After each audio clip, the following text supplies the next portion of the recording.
pipe stem is cracked. Oh. I don't know how that How happened. did that happen? I don't know, but You it must have happened. been really munching on it. I don't think so. It doesn't look all chewed up otherwise, really. I bet it still works. It could be that it pretty good, fell, though. but I'm sure it... Yeah, I'm sure it works fine. Yeah, because I have a couple that are cracked along the stem or down it. Like, this pipe is one of my favorites, and it's cracked, like, Oh, yeah, down right in there. there. Yeah, but it works fine. I forgot to bring tobacco out again. I forgot to bring a lighter out again. All right, well, I brought a lighter and you brought the tobacco, so... Together One of we're these in days. business. One of these Days. One of these days we'll have Yeah, it was more cool. tobacco and more lighters than we need. Yeah. Right now we Right have now we only as don't. much as we need. Oh, man. It's too bad we're not close to lighters or tobacco. It's on the other side of a door, maybe. Yeah. Quite a distance away. What do you want? You want classic black or Chelsea morning? I had the classic black last time, so I'll go in for the Chelsea this time, I think. It's very smelly. Mr. In a good Peace. way. Mm-hmm. Yeah, this one has a nice strong scent. Oh, I tell you what we did do, though. We had got back from the fancy dinner, and we sort of got into more comfortable clothes, and we watched... Oh, what did we watch? We watched Tropic Thunder. No. Have you seen that movie? No. Dude, That was it's one a of the ones that you were classic. saying we should watch. Yeah, when we were dude, watching it is Buffalo. it's a Eating Buffalo. classic. Hilarious. You couldn't make it now. Definitely You not. absolutely could not make it now. Unfortunately. But somehow they let old Robbie get away with it.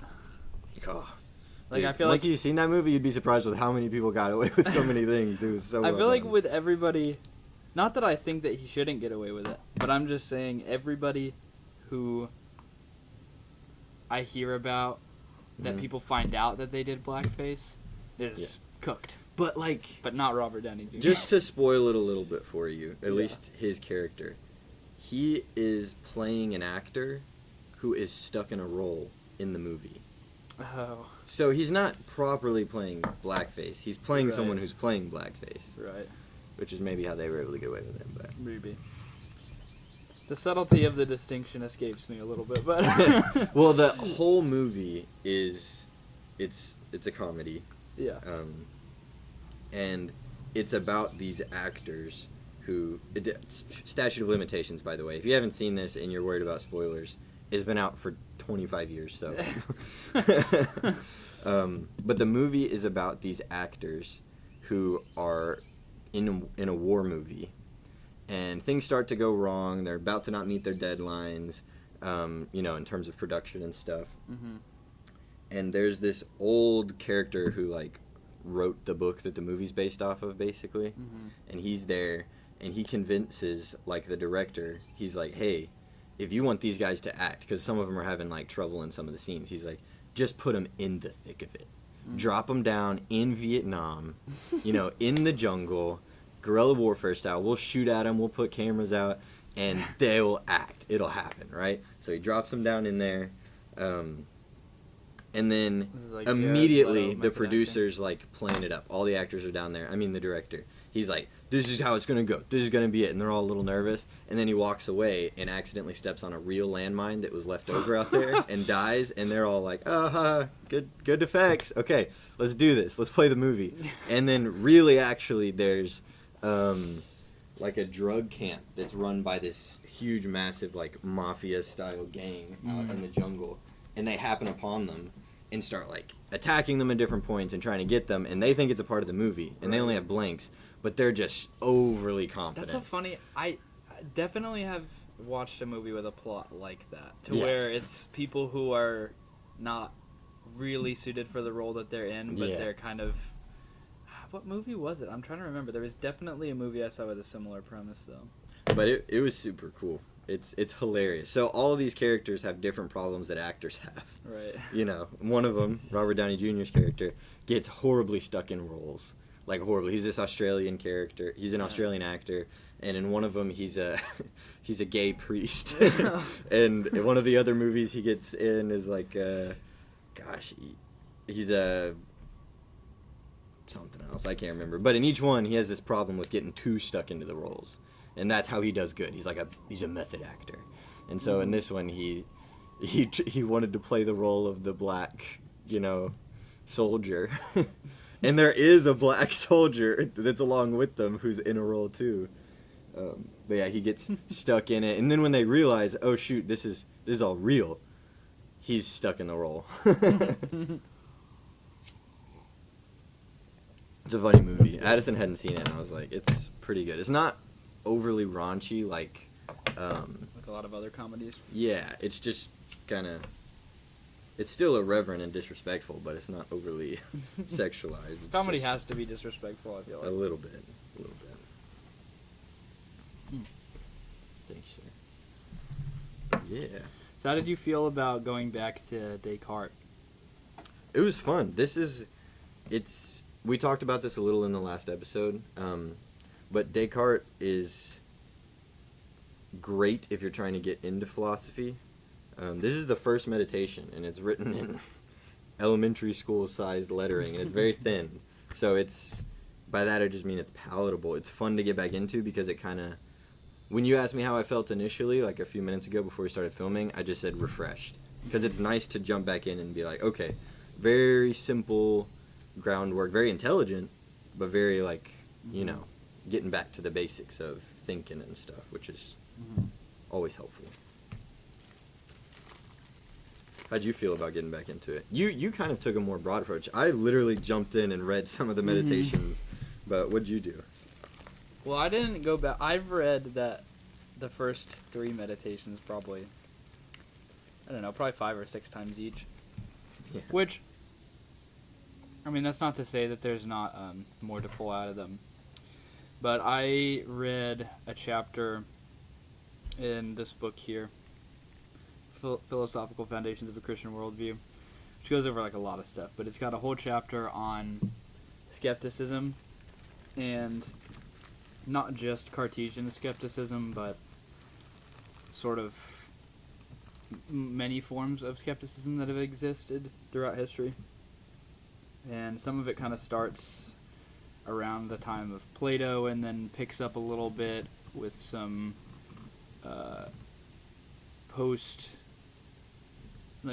early AD centuries, like Greek and Roman philosophers, and then kind of dies out under Christianity until Descartes sort of brings it back.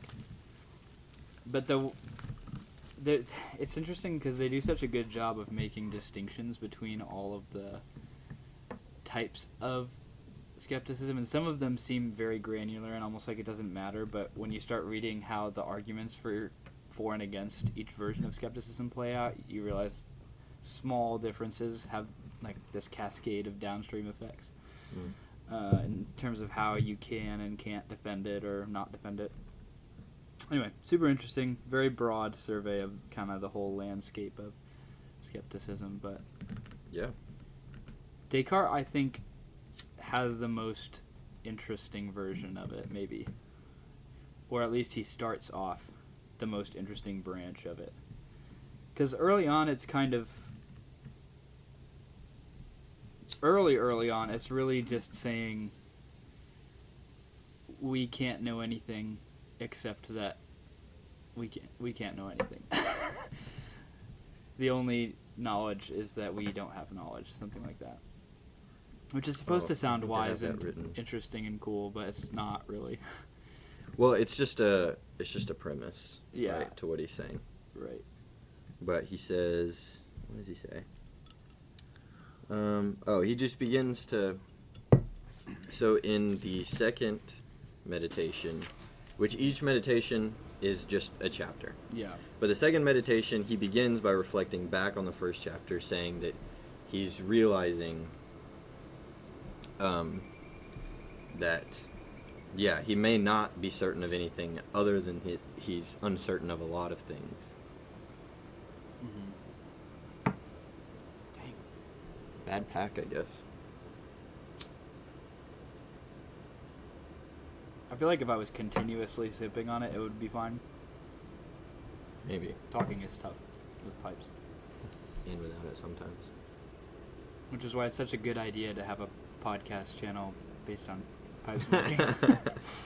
Yeah. One of the well, let's just get into the meditations, I guess, and then we'll get into kind of some problems and stuff that they need. I read back through the first 2 meditations because that was all I allowed myself time for, which is fine.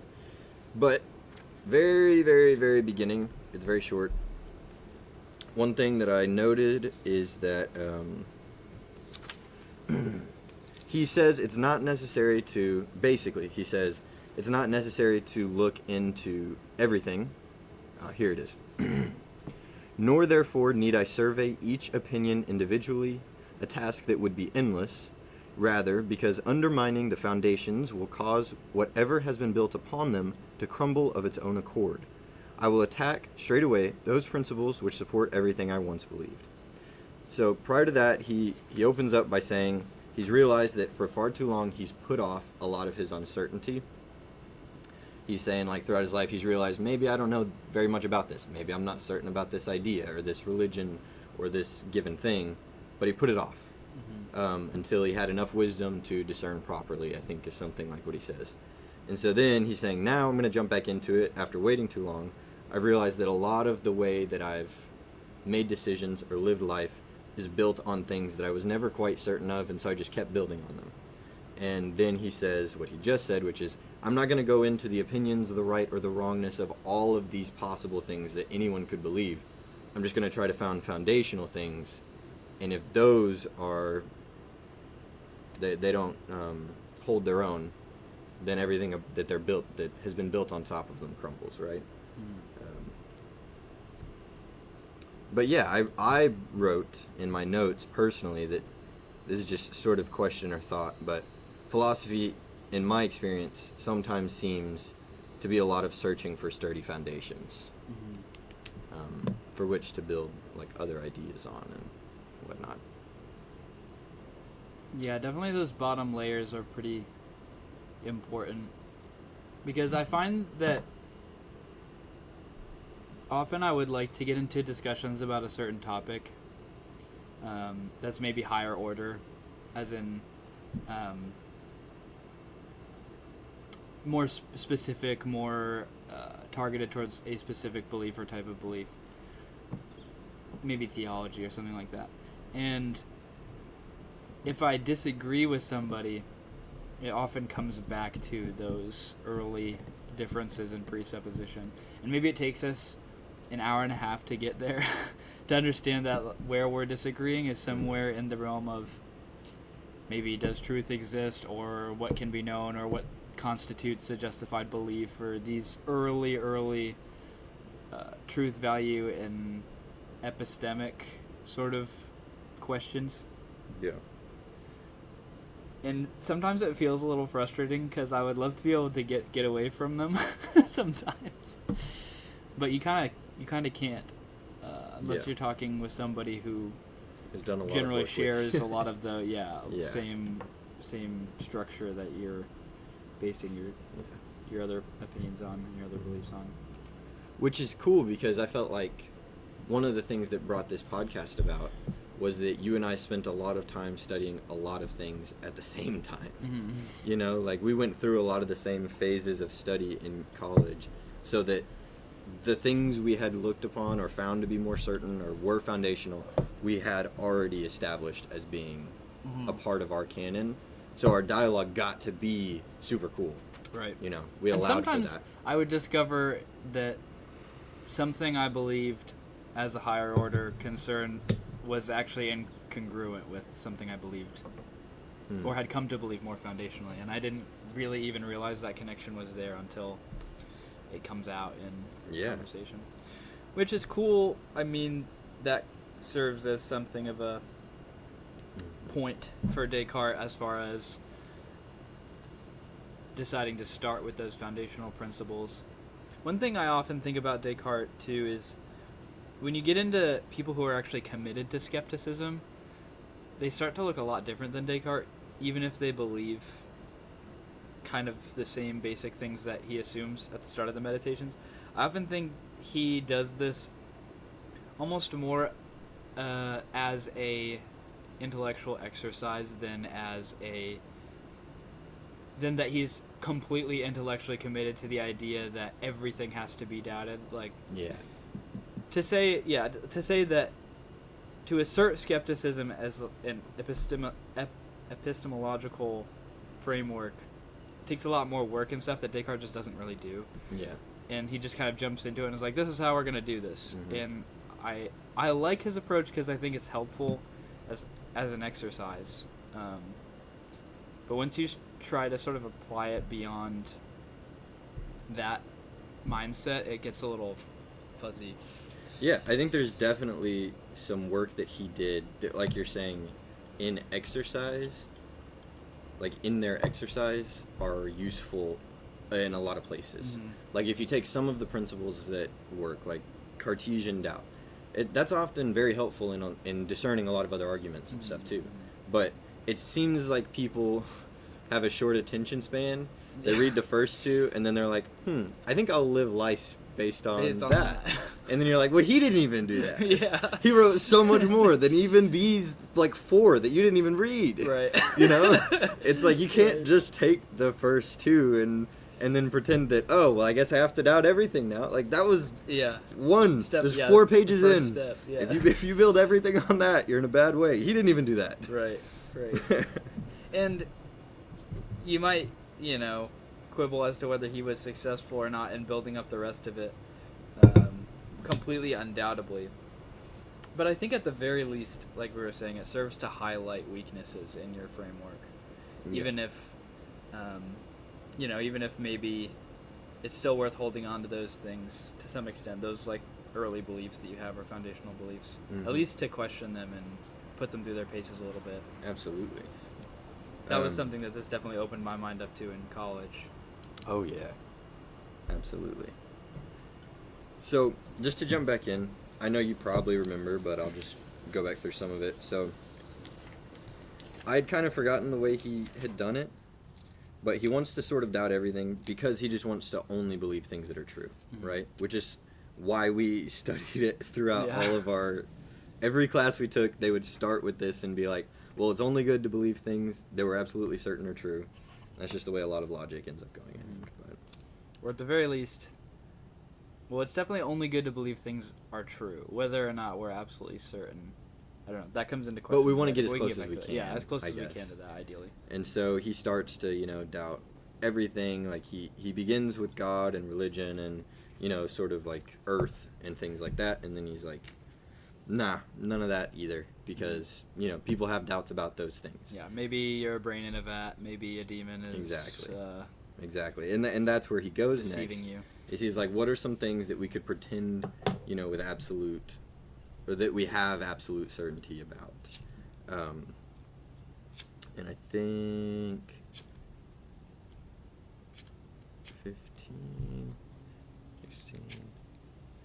Yeah, so he's like, let's assume that there's not God and that I came around by destiny or chance or some sort of chain, which is funny because he kind of hints at all of these different things that people begin to think. Like, he's like, if you want to say it's not God, well, maybe I came around by chance, like, how we would say, like, the Big Bang or some sort of chain, like externals all the way down. Or even that. But he kind of covers them all, and he's like, whatever you want to say, that's fine. But eventually I am forced to admit that there is nothing among the things I once believed to be true which is not permissible to doubt, and not out of frivolity or lack of forethought, but for valid and considered reasons. And then he sort of jumps into, like, well, what's the case? And he gets down to, like, he's like, well, it could be the case that everything that I'm perceiving, everything that I'm taking in through my senses, like through vision, sight, sound, well, it could be a dream. Because he then goes into the sort of, like, Inception style, like, what in my dreams have I ever, like, come across that even for a little while I didn't think it was real, right? And he talks about how there's not a lot of indicators in your dreams when things aren't real. Sometimes they're strange, but it's not like you have this top that doesn't stop spinning, right? Mm-hmm. Like in Inception. It's like I have my hands and my arms, and I have my vision in my dreams. And so he's like, let's assume that even right now, I'm in some sort of dream.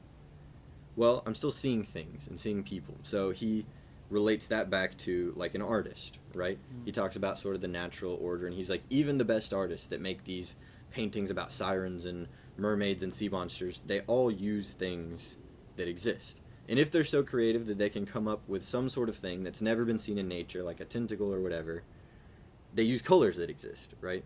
So he's saying something like,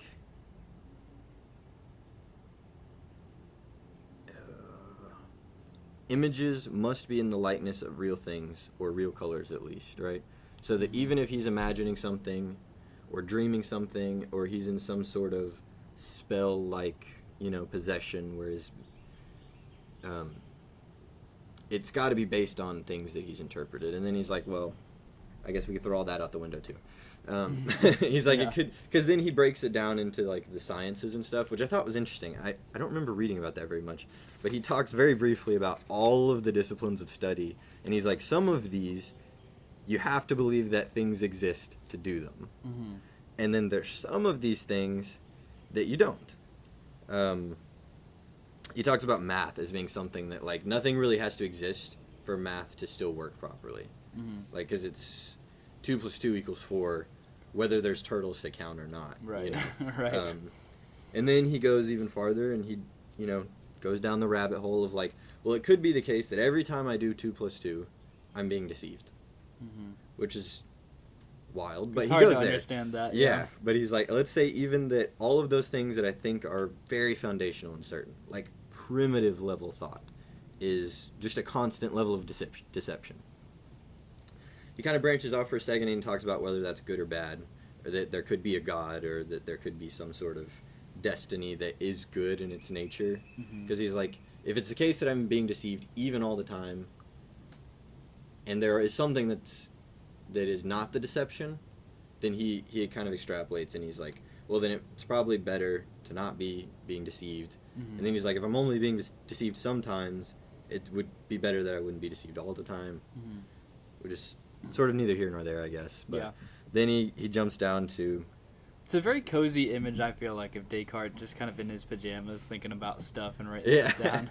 By a fire. Yeah, by a fire. He describes the setting that he's in, which is super fun. And I think it gives context to some of those random things where he just kind of goes off in a path of kind of unrelated but tangentially related things. Yeah, when he's probably, writing this.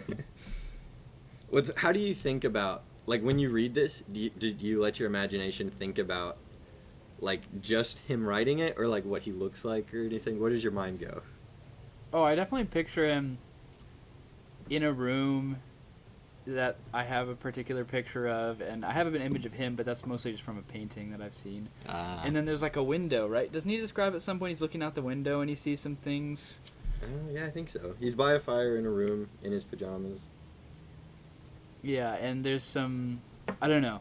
It is a lot of times I read, philosophy texts, and it's just what's on the page, but I don't know. Descartes' meditations are just, they have a vibe.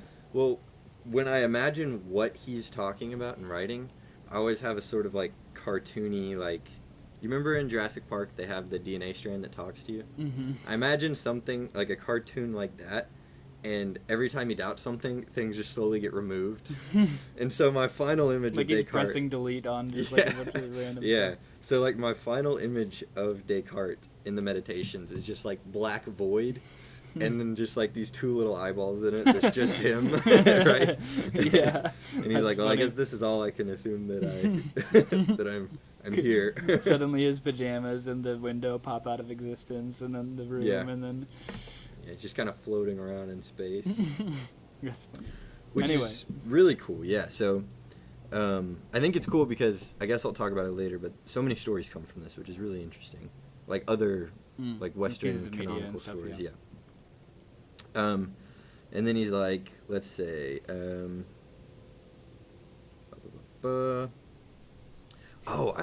there was something interesting he wrote that I thought was a cool thought. He said, like, why is he doing this experiment? And he writes something like, it's like a prisoner dreaming of his freedom, or dreaming that he's free, and is starting to wake up and realize he's dreaming, and he's afraid to wake up, because he's afraid it's not real, right? From this, we can obviously see how ideas like the Matrix come about, the right? Matrix, the Truman Show, these kind of things. Exactly, yeah. But what's Inception, interesting is this is sort of the notion that I think people do fall into when they begin to become interested in philosophy. Mm-hmm. Is this sort of idea of, like, maybe there are things that are the truth that I have forgotten to look for. Yeah. And that's a little scary, because it is scary to think that maybe I've started to believe things that I should have never have, because there are parts of them that are never true, and I have to go find that out. Mm-hmm. That is a little scary. Or just that you've been wrong about something your whole life. This was something we saw a lot in class, because we went to a private Christian university, and there were just a lot of people that ended up in philosophy classes that had never had a cause to question or think really about any of the...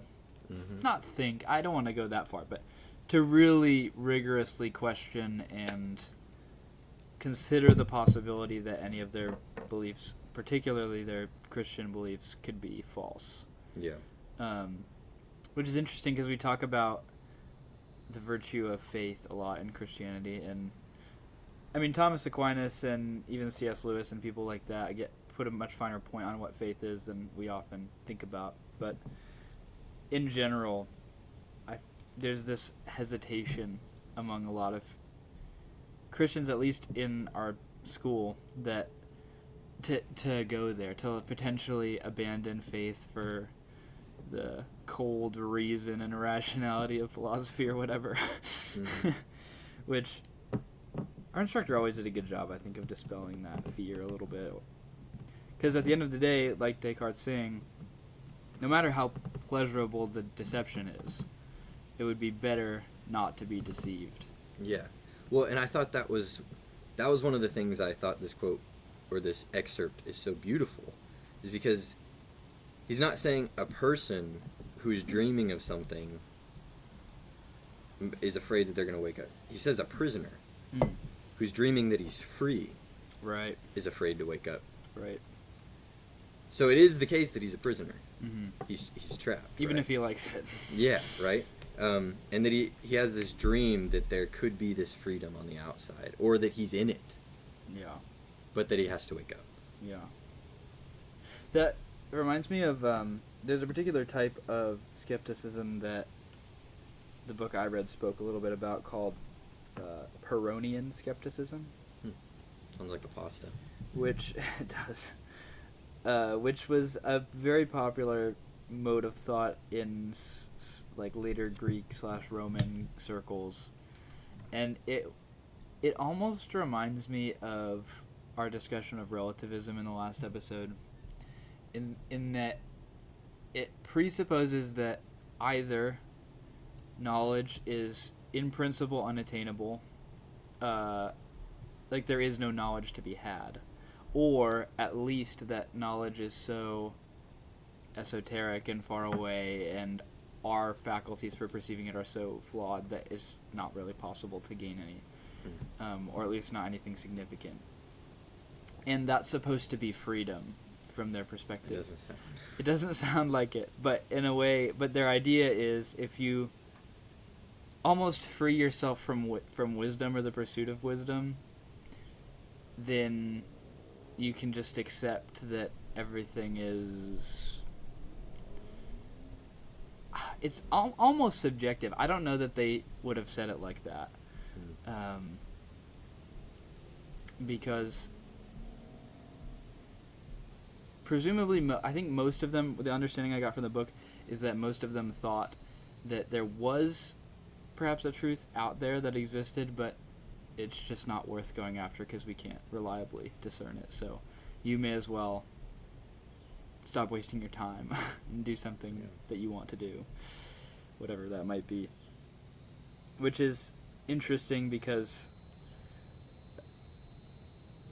I think what Descartes is talking about being free is the freedom to ascertain truth, whereas the Pyrrhonians sort of stop with it's freeing to not even have to bother about ascertaining truth, which is...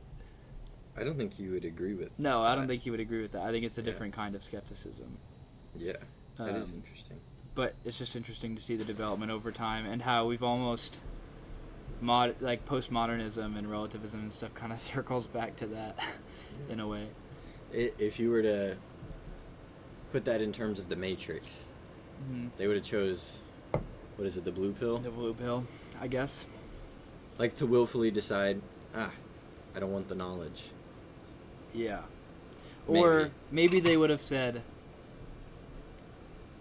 Maybe they would have said... Maybe they just walk away from the choice and go back to the reality. Yeah, I think that's what... I think that's more what it would be. It would that's be almost worse. Because it's like, the red pill, for them, doesn't hold any genuine possibility of knowledge. The red pill might be a new understanding, but not a necessarily more accurate one. Or if it was a more accurate one, they wouldn't be able to know that it was. Interesting. So they'd probably just ignore the choice altogether, I would think. Or maybe just do whatever they sort of subjectively prefer. I don't know. I don't know how one lives like that, really. It definitely doesn't sound peaceful. No. Certainly not. Anyway. Yeah, no, I think that's an interesting thought experiment as well. Like, what's scarier? To realize that it's a dream, or to begin to realize that you're a prisoner. You know. Yeah.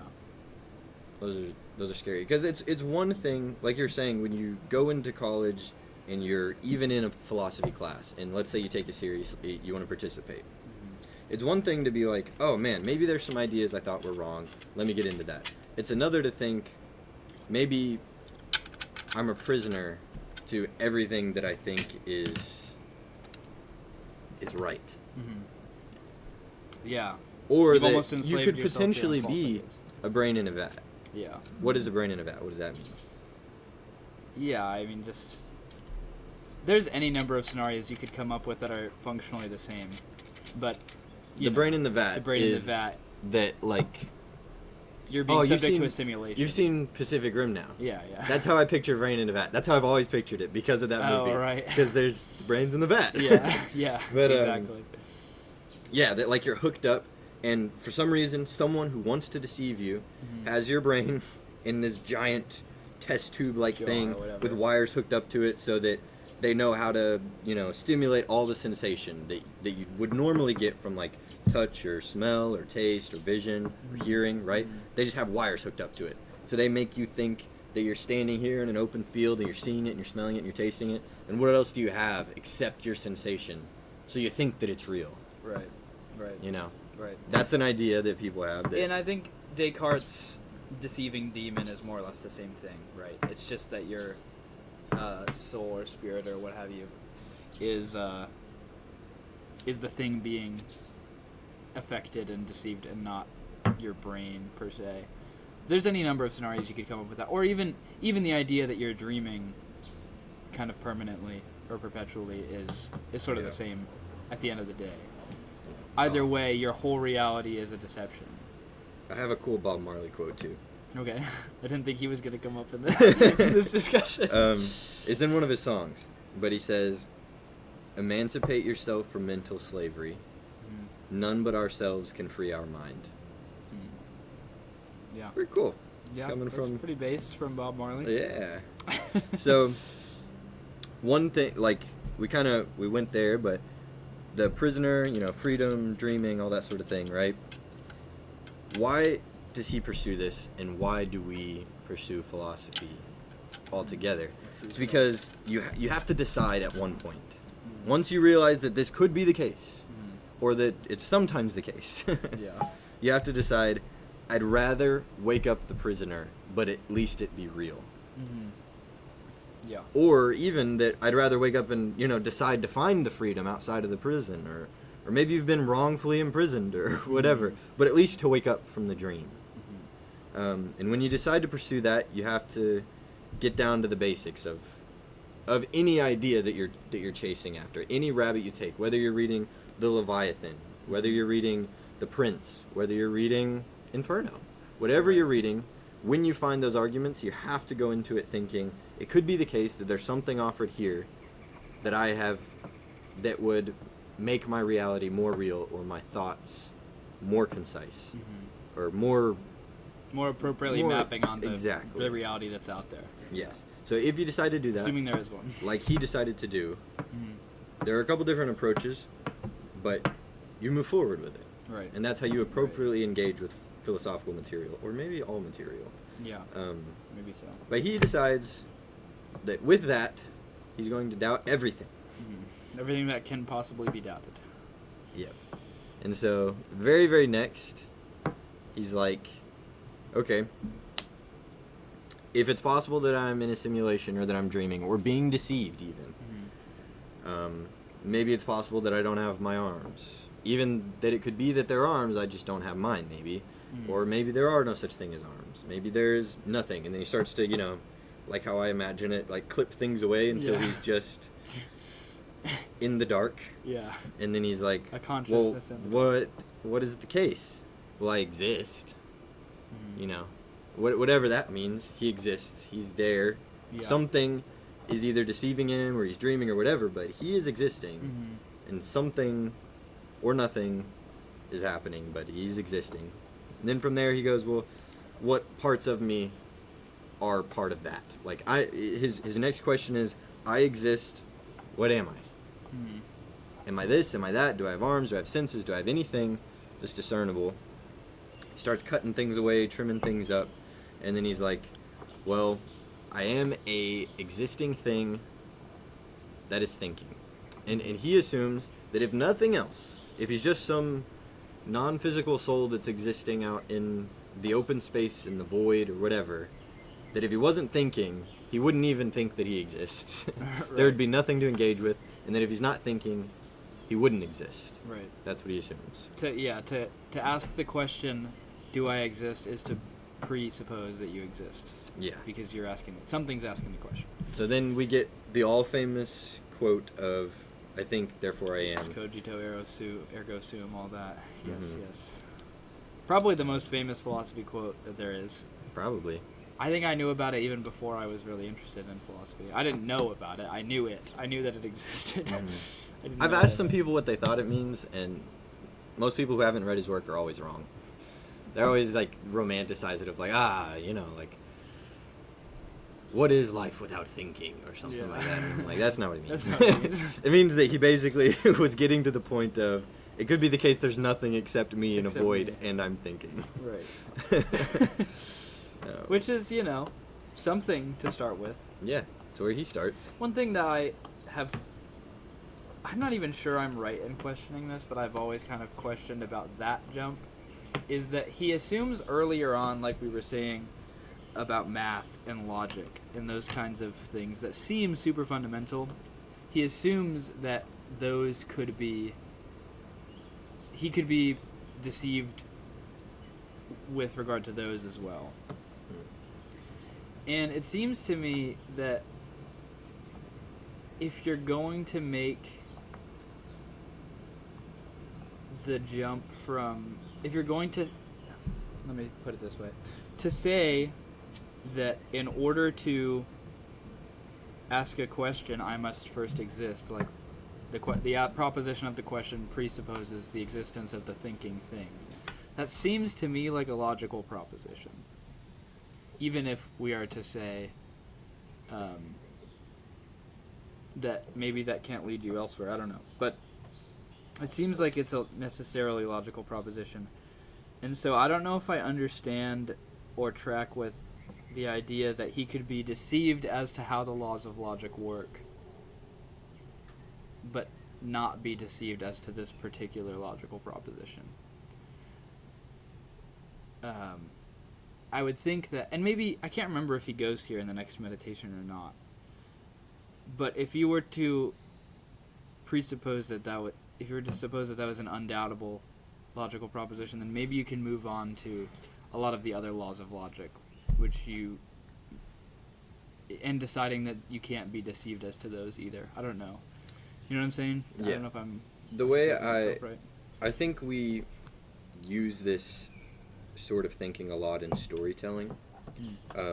The first things that come to my mind are comic books, especially because I just read one recently. But sometimes in comic books or stories, things come into existence in a void, which is an interesting thought experiment. But one in particular is the planet Ego. Oh, yeah. So he's this thinking planet, right? But the way he comes about, specifically in this Silver Surfer comic I was reading, they go back to like the beginning of time, the beginning of the expanse of universe, right? And Ego pops into existence, and one of the first things that he's thinking is like, what am I? He's just out there in this void. He doesn't know that he exists. He wouldn't assume that there's some logical point there, but he does. He exists, he pops into space, he starts growing. Yeah. He doesn't know that really. He just thinks that I'm here. What am I? Where am I? Who am I? You know, these sort of things are natural when you become conscious. That doesn't really happen to humans, I guess, because we develop, from a baby of like not really having rational thought. But let's say you were to just pop into the void the way you are now, but with no body, with nothing, maybe no memories even, because that's one thing he takes away. Yeah. Is he's like, well, what if all of my memories and all of my thoughts are all wrong? Well, I pop into the void. What's the first thing I say? Is I am. What am I? It's very. Yeah, but I. I think it's the only natural thing that comes. I think so, but I think that. I don't know. I don't know if I could make an argument for this, but there's a sense to me in which that requires some form of logical or rational operation. But that is the type of being that we are. Right. Yeah. That's true. So it's all that we... I think I understand what you're saying, but it is how... That's baseline intellectual human, unfortunately. That's just how we operate. Yeah, for better or for worse. That is our beginning. Yeah, so then maybe you could make some kind of move from there to say that the laws of logic are undoubtable. Like certain basic propositions like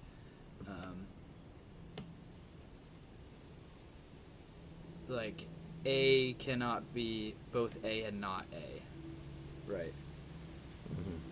Like that kind of thing. That's super basic to, like, foundational to logic or how we understand not just the world, but even thoughts or even immaterial things that just occur to us. Like something can't be both itself and not itself at once. Yeah. And so I don't see how even a demon or a scientist with a brain in a vat could deceive you as to that point. I don't know if it's very possible to doubt that. Yeah. Or things like that. Especially if we're going to say that this first logical proposition is undoubtable. But I don't remember exactly how Descartes builds things up. Maybe that's where he goes next. I don't recall. We didn't do like a ton of assignments on the following meditations. Yeah. I don't remember doing any. I think we read them. Like we were assigned them and then didn't really talk about them. It would be interesting to kind of dive into those at some point and just see where he goes and if it seems to work or not. But I didn't have time to do that for today. One thing, to circle back to something you'd said earlier about fear and how we're afraid, to be afraid of the possibility that you're the prisoner, right? It reminded me of something else I read in preparation for this, where maybe we could say broadly there are two sort of pursuits of philosophy, or maybe epistemology specifically, but probably philosophy more broadly, to increase in the amount of true propositions you believe and decrease the amount of false propositions that you believe. In skepticism, proper skepticism would seem to be more concerned with, more afraid of possessing false propositions than of not possessing true propositions, not believing true propositions. So, Do you think that's lazy? I don't I think know. that's I'm going to lazy. get there, but I haven't quite thought that far yet. But it is interesting that if the willingness to throw everything out based on the mere logical possibility that it is doubtable would seem to show preference for having fewer false beliefs than for having more true beliefs. Because almost certainly, if you have 1,000 beliefs, you have an infinitely higher chance of having at least one true belief than if you have 0 beliefs, right? Yeah. So if the skeptic seems more comfortable with believing zero true things than believing even one false thing. Yeah. It seems like the way you would have to operate, if that's the way you lived, was that right now it appears to me that I am hungry, and so I will solve that problem whether or not it's a reality. Mm-hmm. This is just what I'm participating in right now at Yeah. this moment.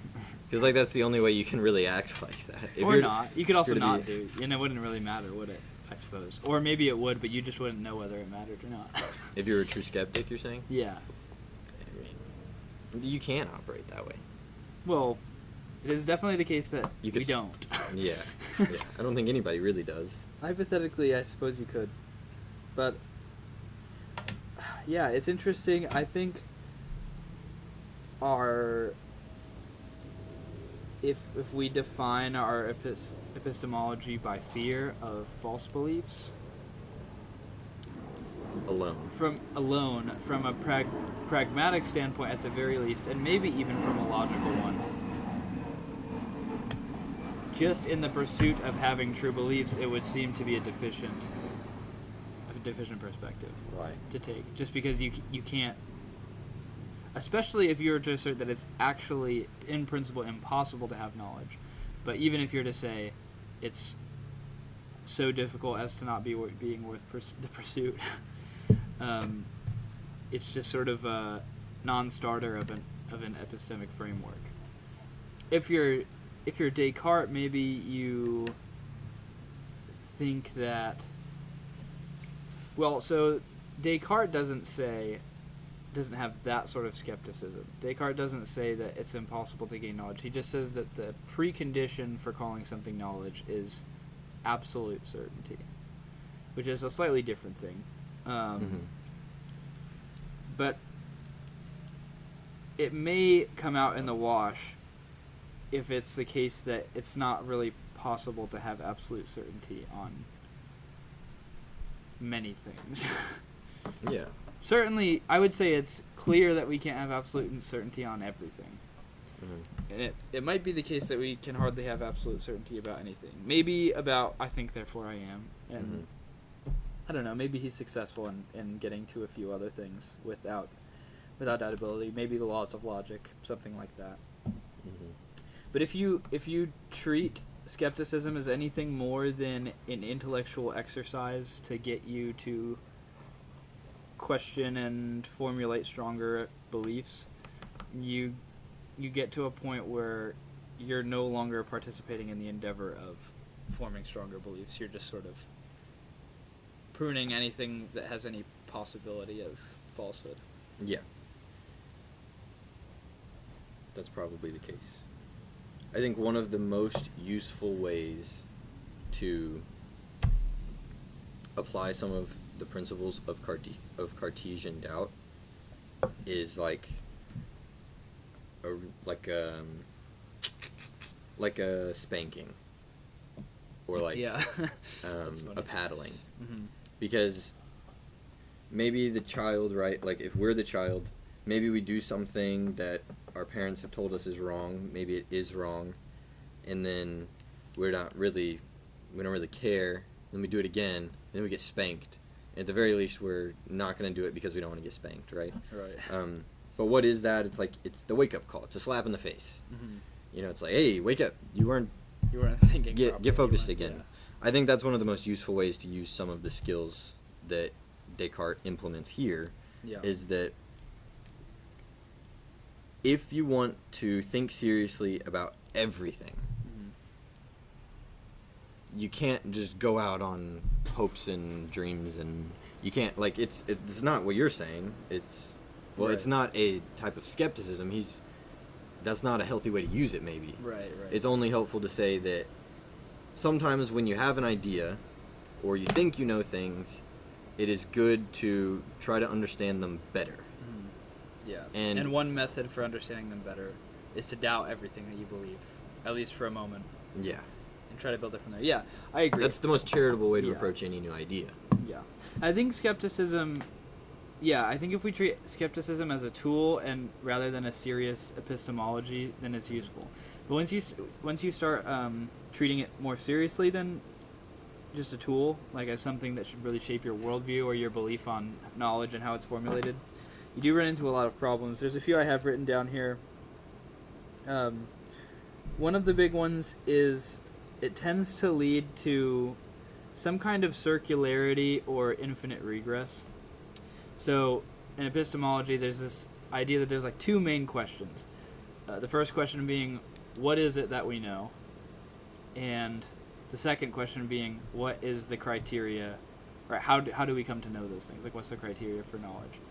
And unfortunately, if both of those questions are unanswered at the start, you're almost doomed. Like, you can't go anywhere. Because in order to answer the question, what do we know, you need to know the preconditions for knowledge. But in order to know the preconditions for knowledge, you need to know at least a few things to sort through what those preconditions are and what those preconditions aren't. Mm-hmm. And so you're in sort of a catch-22 situation. So, I mean, there's a couple ways of dealing with this. The true skeptic just says, oh, you can't, and that's the end of the discussion. There's also, I think something, they called it methodological skepticism, or not methodological skepticism, methodological criteria or something like that, where you sort of first assume that that you almost know intuitively the criteria for knowledge, but that sort of leads to the same infinite regress problem. I have it written down here somewhere a little more eloquently than that. Let's see, where is it?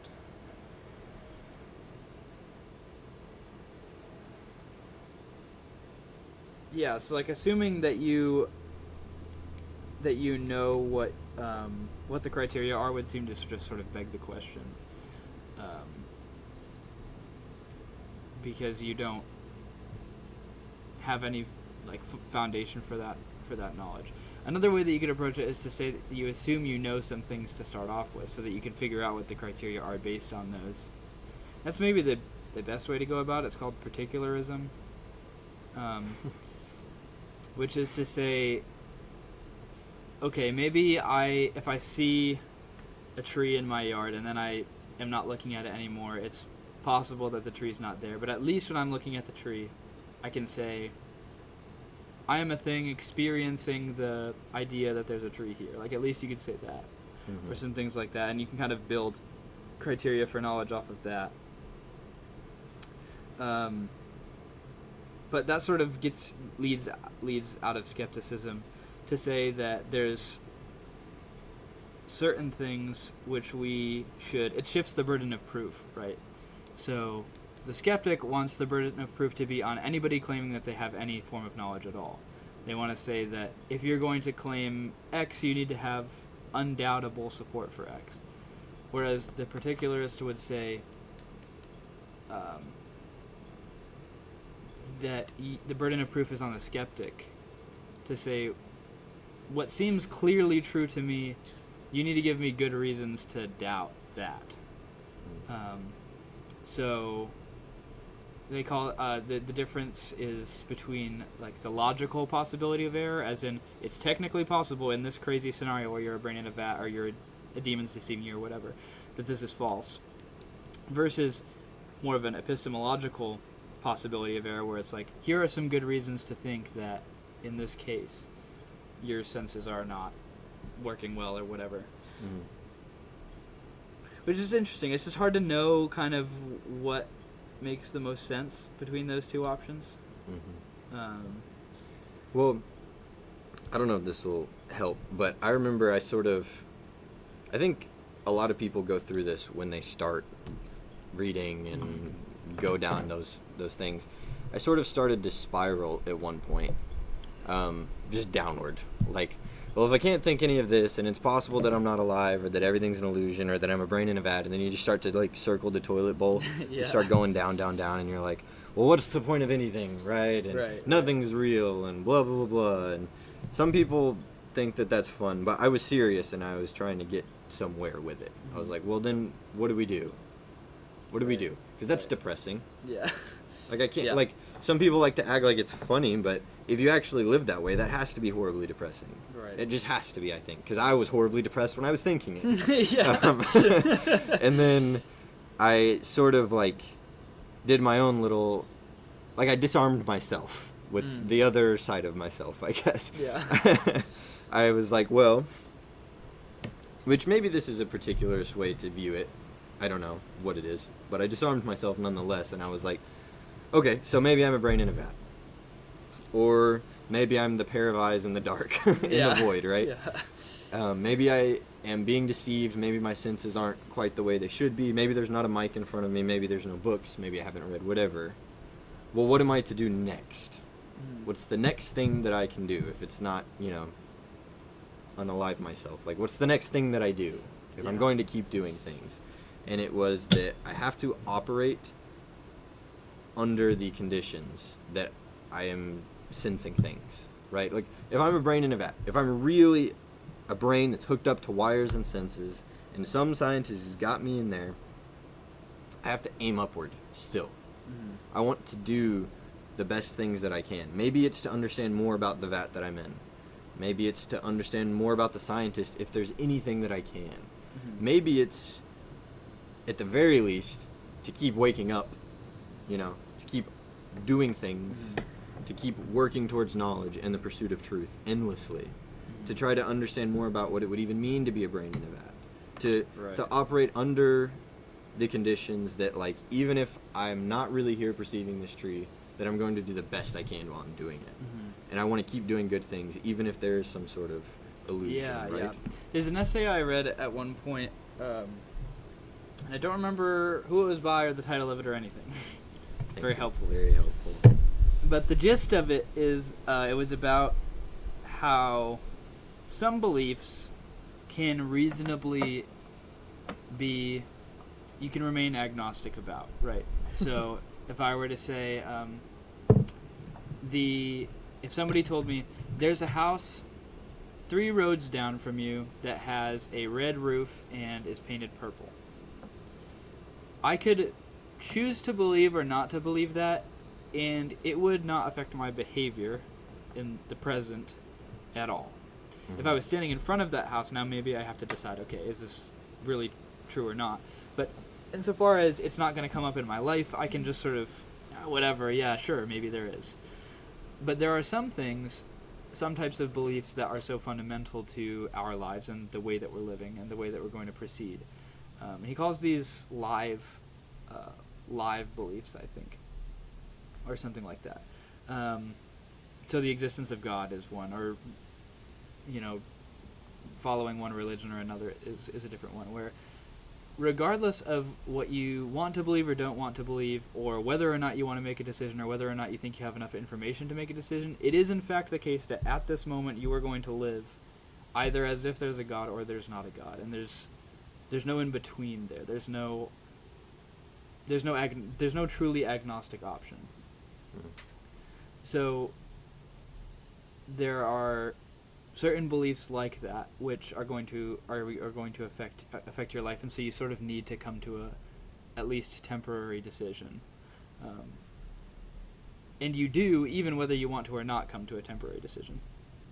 So I think skepticism, or like radical skepticism, in some ways like that, where you can doubt everything or say that you doubt everything, but at the end of the day, like you were saying, there's one way that you're going to live, and you're either going to decide that everything's meaningless and there's no point in doing anything and the whole experiment, or you're going to keep living, and if you decide to keep living, then you're going to have to start exploring some version of reality. Maybe you really focus on the brain in the vat idea because for whatever reason you think that's the most likely. Or maybe, probably better, you presume that the things that seem clearly true to you, at least that your senses are reliable or something like that, are true, and you kind of continue in that vein and see how far you get with that. And that's all that you can do. Like, what else are you gonna? What else? Yeah. There's no other options. Oh, man, you know that just made me think of. I don't know how relatable it is, but have you seen the Truman Show? Remember at the very, very end, he like sails to the edge of the dome, the illusion, and there's these steps. So he walks up the steps, and there's a door, and he opens the door, and he's like halfway in it, and the creator of the illusion kind of like looks down at him, speaks to him, and he's like, what are you gonna do? Because he has, like what you're saying, these two options of like, well, he knows now that everything that he was doing, that was his life, was sort of a facade. It wasn't quite what he thought it was, but he could keep on doing it. He knows now that it was that way, but he could keep on doing it. He could just keep living in the town. He could just keep being a part of the show. He could whatever. Or he can, take the step out into the real world and go on doing something else. Yeah. Or theoretically, he could just end the whole thing right He could. Yeah. And so that's why they ask him, three options. what are you going to do? Yeah. Yeah. Which is an interesting dilemma. Because it's the same dilemma that you're in if you're in the brain in the vat and you realize it. Yeah. Like, what do you do? Do you end it all? Do you try to figure out more about the nature of it all, or do you just try to do the best that you can in the reality? Because it's strange to say that it's an illusion, right? Yeah. Like, if you realize, okay, I'm a brain in a vat, I wasn't supposed to know that maybe, or whatever, but I am a brain in a vat. I'm perceiving things, and for some reason, I am the brain in the vat. Like, I'm allowed to keep on living. There's something about that I'm allowed to keep thinking and keep wandering and keep doing things. Do I choose to be like productive and aim high and at lofty things and try to do good? Like, what else would you would end it? Maybe. Yeah, Maybe some would. Like, I have to imagine there's a row of brains in a vat for whatever reason, I don't know, that if you let them all realize that, some of them would. Maybe it'd be more than they could handle, or maybe they'd decide they don't want to deal with it. They just end it all. So some of the brains would just shut down, right? Then you'd have some that maybe just, they hyperfixate on the brain in the vat thing, and they're like, I gotta figure this out. Maybe they do, maybe they don't. Then you have some who I just imagine would be like, okay, that's what it is, but all I have is what I'm perceiving. So that's how I'll continue to operate. Yeah. Like, it's the case that I'm allowed to choose if I want to go and interact with that tree that may or may not be there, but I will interact with it, and I will perceive that I'm interacting with it. Right. And so they just keep operating under those notions, which is kind of what you brought up. Yeah, it's kind of what you have to do, I guess, if that's your scenario. Although, it's also the case for us, right, that it seems probably much less likely that we're a brain in a vat than that our, rational and sensory faculties are more or less trustworthy. Although, in a certain sense, you might also say, if we're to get real meta about it, that you're a brain in the vat of your skull, right? Yeah. And that, well, this gets super metaphysical, but I just think it's interesting. and theological, in fact. Okay, let's say. I don't think we have anywhere else to go. Sure. Let's say that we believe there's a God, right? And that God is the creator of everything, but he's also infinite. And of course, nothing that he creates can be greater than him, because he only has so much material, so much divine, whatever he has. He only has the infinite amount that he has. There's nothing else that is there. Yeah. There's no limits to that. There's no sense in which God could create something that's separate to and outside of himself, because he's all that exists at the bottom of it, right? You He's can't the first create cause. something else that's the most infinite. Right. Yes, that's true. There cannot be two infinities of infinity. It's just the one. And so if we're to believe that, then we have to believe to some extent that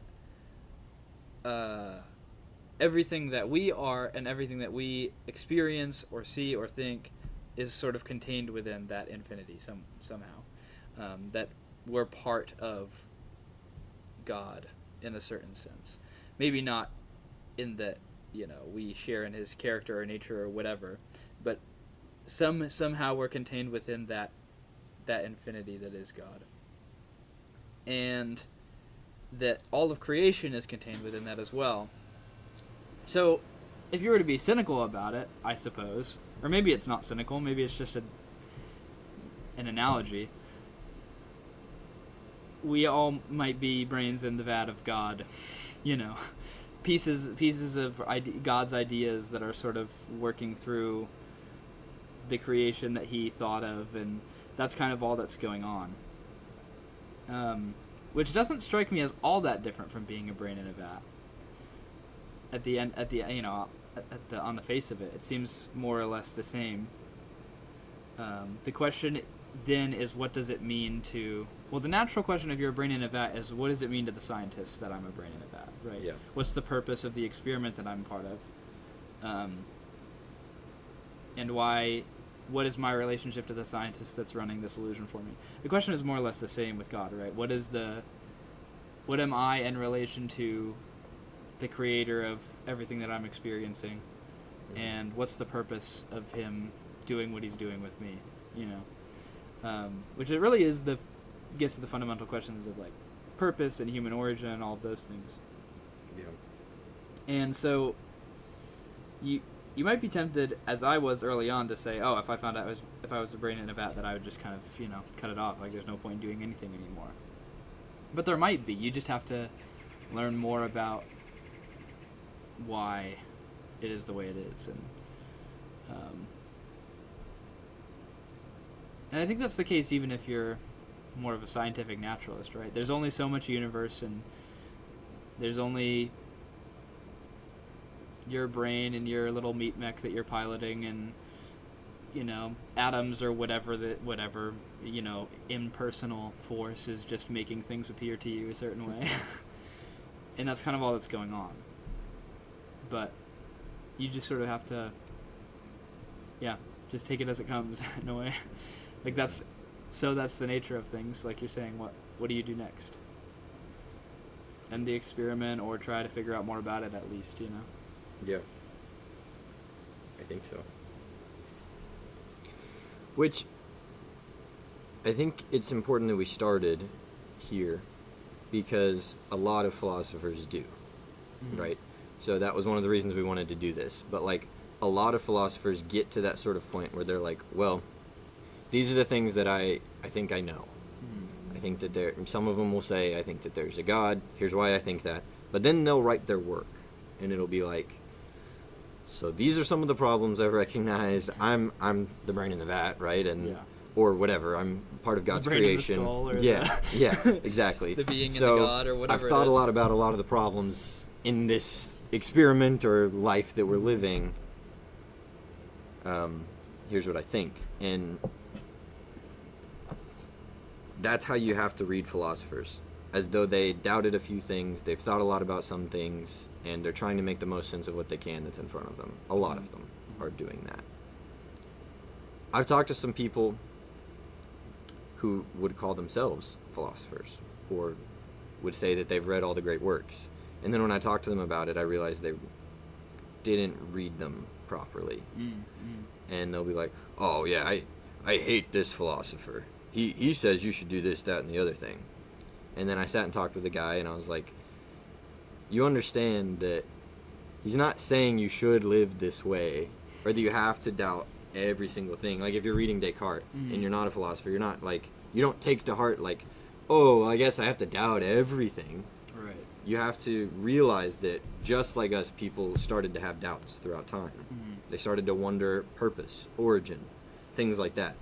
And so then they get down to the bare bones. They always do. Every philosopher does. Whether they're writing a political work or, a religious work or whatever, they get down to what they think is the essential things.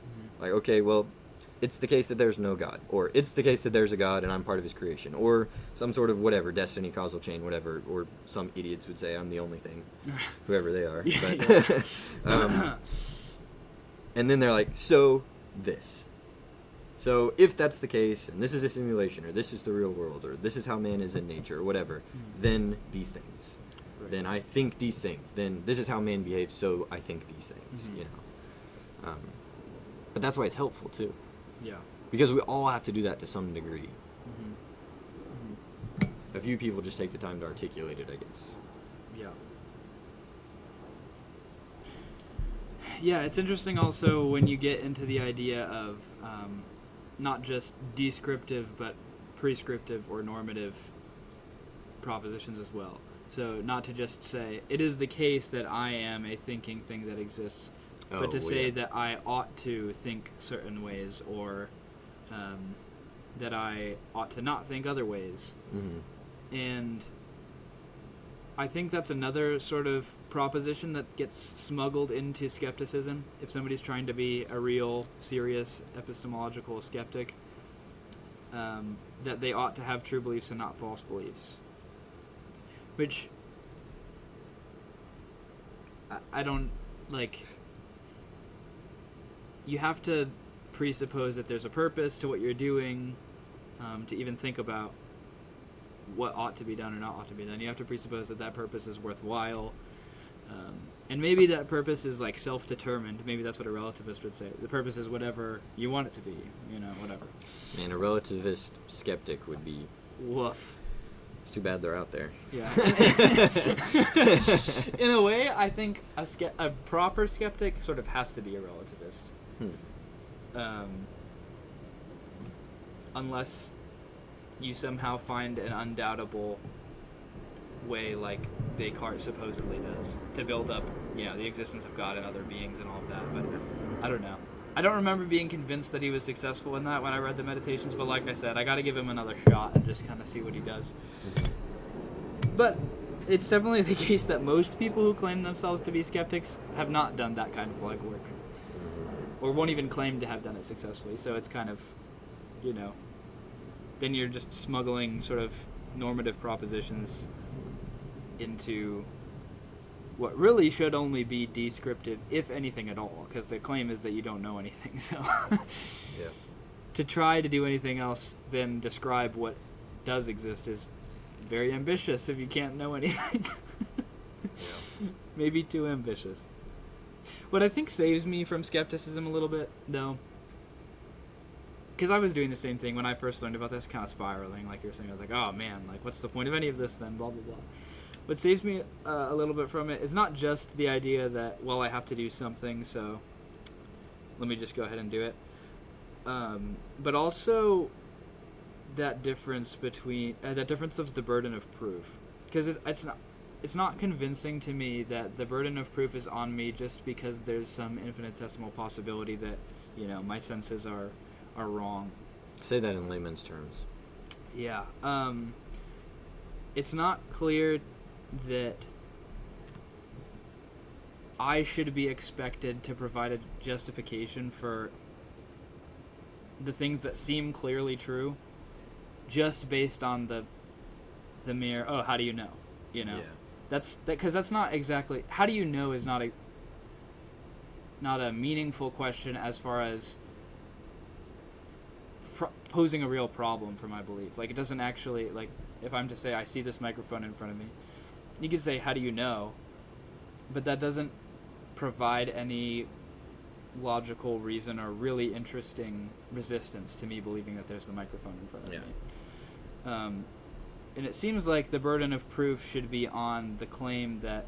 Which I would call that being a lazy skeptic. Yeah, that's because if you really cared about my thoughts, right, and I was like, hey, there's a microphone in front of me, you wouldn't say, how do you know? Yeah. You would say, well, here's some reasons there might not be. Right. And I think a lot of those reasons are often uncompelling. Maybe they're... What you get there is more of an instantiated skepticism, and what I mean by that is, like, you have to decide whether or not to apply real skepticism in each scenario, not just generally all the time. But a lot of times a skeptic will say, or even Descartes in his Meditations, he's like, well, sometimes my senses have been tricked. And sometimes, sometimes I'm dreaming and I think it's real, or sometimes my eyes, the way that the light is, like, it seems like, the classic optical illusion. It seems like the top is darker and the bottom is lighter, but when I, inspect it further, it's actually the same color, like these kinds of things. But even that is hard for the skeptic to really use as a reason to doubt my senses, because those instances, for me to know that my senses were tricking me, it presupposes that I believed one thing that was wrong and came to know via my senses that this other thing was actually correct.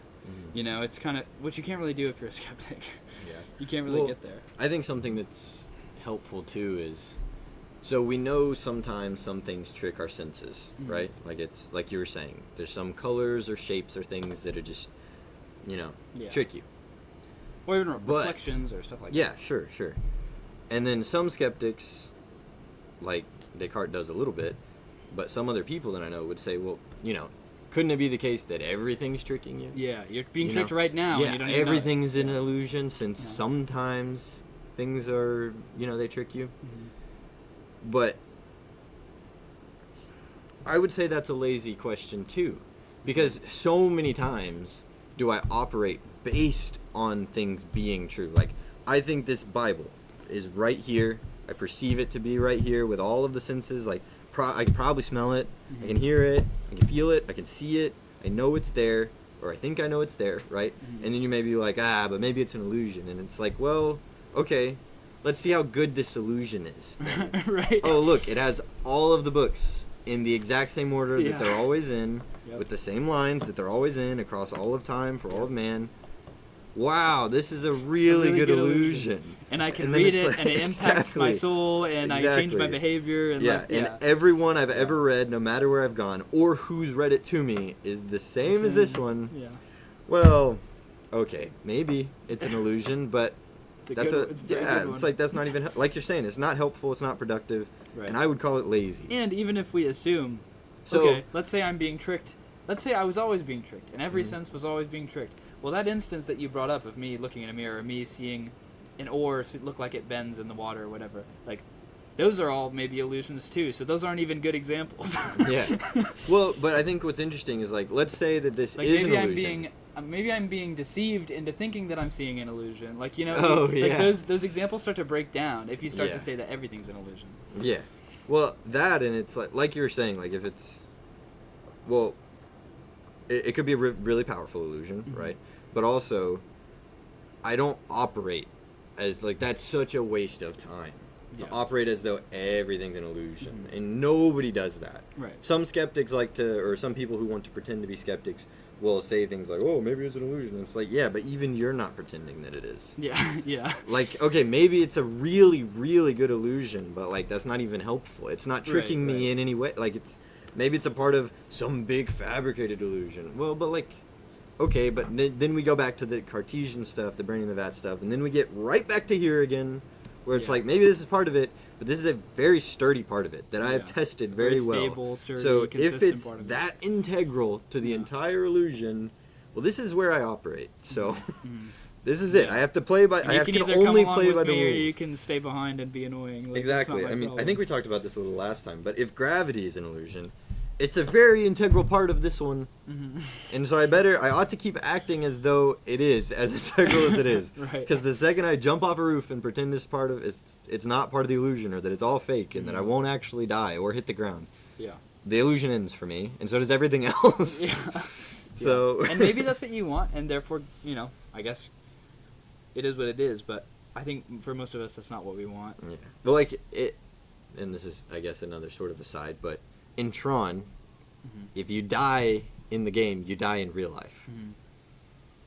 So maybe it's a game, maybe it's an illusion, but we don't know how intertwined we are. Right. So like, let's say we're the brain in the vat, and that when we get to the point where we're like, it's an illusion, I can kill myself.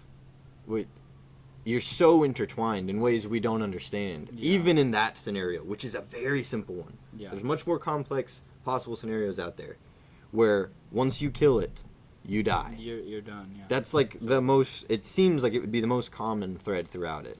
Yeah. And you're allowed to do that. And most Christians pretty much everybody who's not a scientific naturalist would assume that, there's a non-physical element to the human being. Mm-hmm. And so in that sense, maybe your soul is more real than your body, right? Maybe it's like a higher order of your being, but like you're saying, like things are entwined in ways we can't even begin to understand. And so, But that's one thing that Descartes says too. That is the second meditation of these first ones. Is he names it like, so the first one is of things we can doubt, or something goofy like that, and then the very next one is concerning the nature of the human mind, that it is better known than the body. Right. It's more. We don't know quite how they're intertwined. Yeah. But it's more simple. It's more baseline, right? Mm-hmm. At least your access to it is more instant and more ever present. Mm-hmm. Even when you close your eyes and you're asleep or whatever, your mind's still sort of present to you. Because like, let's say we're the brain in the skull or the brain in the mind or whatever, and you and I both realize it, or I tell you like, hey, this is what it is, and then somehow you come along to believing that together we're a part of the same simulation, but we're both brains in a vat. And you're like, man, I think I'm just gonna end it, just gonna turn it off. And then I'd be like, hey, well, but like, what if you cut it off, right? And there's nothing after. And that. There's nothing for you after that. Yeah. Because you killed it all. Right. I would then try to convince you and be like, let's not do that yet. Yeah. Like, let's not give up yet. Like, maybe there's more going on. Maybe here. we can figure something else out here. Maybe we should keep living in this illusion, or maybe this is all part of something much more complex. Maybe it's not really an illusion. Maybe we are a brain in a vat and it's not an illusion. Yeah. Maybe this is part of what comes next. Maybe it's the next step, right? So if that's the case, let's keep going. Let's keep working. Yeah, it's interesting because that seems like the more humble perspective, which is almost counterintuitive, because you would think to propose that I don't know anything is the most humble thing that you could do. You might think that. But realistically, how that plays itself out is, in a sense, if you're a skeptic and you assume that there is no knowledge to be had, then you assume you know everything. Right? Sort of paradoxically. If there's 0 things to know, then you know all the things that there are to know. Yeah. So now you're in a place where there's no possibility of growth, no possibility of further understanding. You're essentially an omniscient being, as far as you're concerned. You know all the possible things that might be known by any person, at least that's similar to how humans are. Which is probably why I said it's depressing. Yeah, which is pretty sad, and it is also just not useful. Yeah, just not useful. And I don't think it can be true. Yeah, no, almost certainly not. Yeah. Almost certainly. Yeah.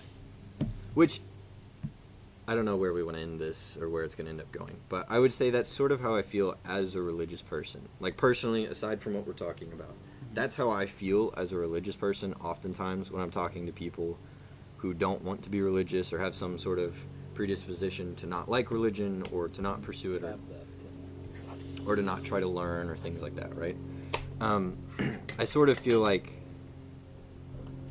the brain in the vat talking to the other brain in the vat, like, hey, like, but you don't keep going like that. Right. Like, maybe I'm wrong, maybe we're both wrong, but like we have to keep living, man. We have to keep thinking. We have to keep learning.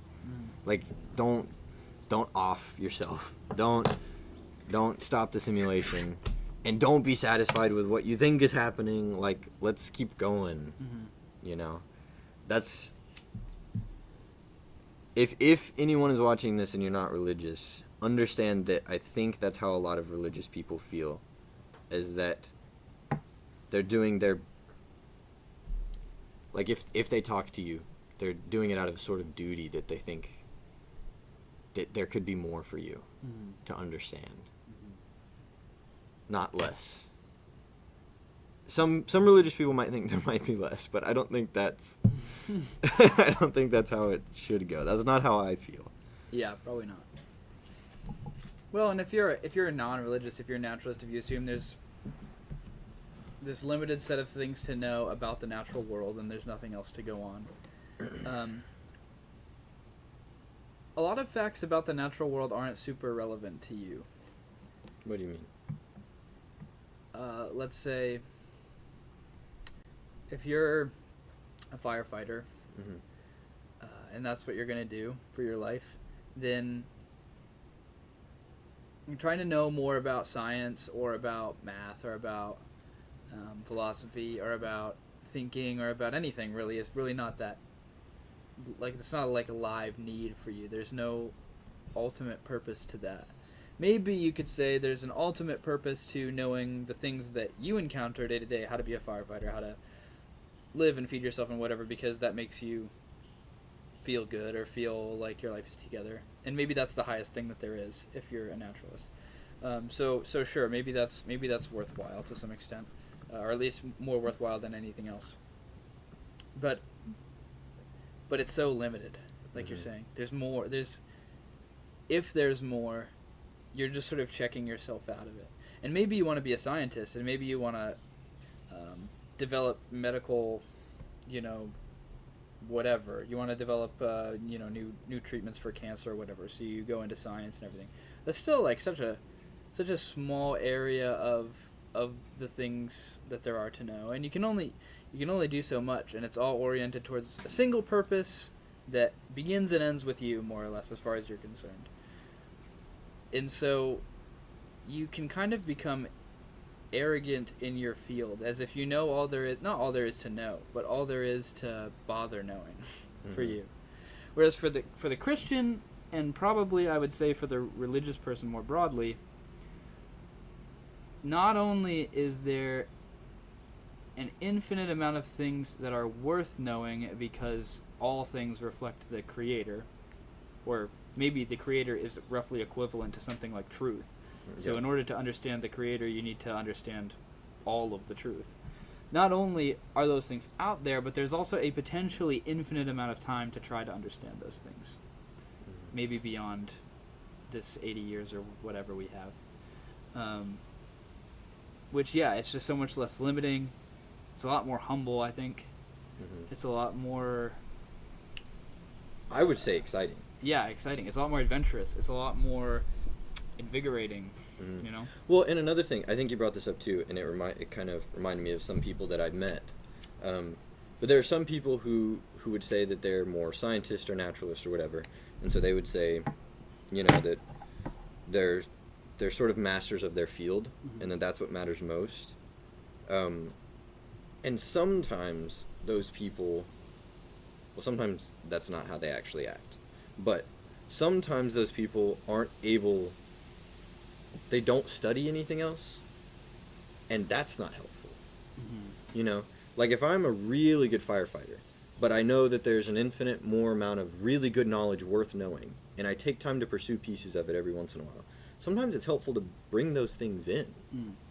Like, even if it's things like how to become a better man, or a more fit or more healthy man, or part of things like that I think are worth knowing and pursuing, and I integrate that into worthwhile work, that's very helpful. That's sometimes the most helpful thing. I've met some people who do things like that, and they make the work that's already worthwhile more fulfilling and more worthwhile, and they're able to bring more.